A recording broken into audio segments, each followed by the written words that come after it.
तो परमात्मा कहते हैं कि ये जो साधनाएं हैं, सभी साधक अपनी साधनाओं को पाप नाशक जानते हैं। वो ये सोच रहे हैं हम जो साधना कर रहे हैं ये हमारा पाप नाश करेंगी, पाप नाश होने से ही परमात्मा मिलेगा।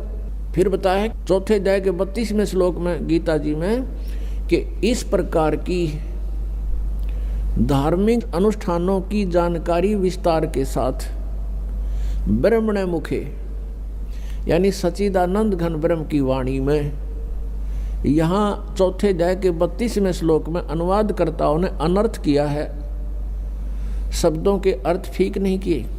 ब्रह्मणे मुखे का अर्थ इन्होंने किया है वेद की वाणी।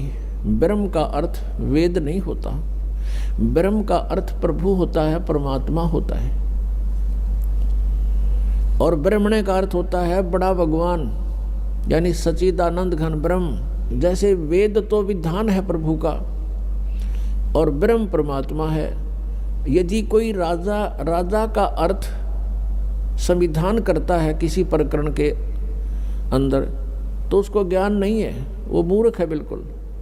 राजा तो एक प्रबंधक है, मैनेजमेंट करने वाला है, कंट्रोलर है। उस वेद संविधान उसका कानून है, उसमें कानून लिखा कोई ऐसी गलती करेगा तो ऐसी सजा होगी, ऐसी करेगा तो ऐसी सजा होगी। ऐसे ही ब्रह्म तो प्रभु है और वेद उसका विधान है।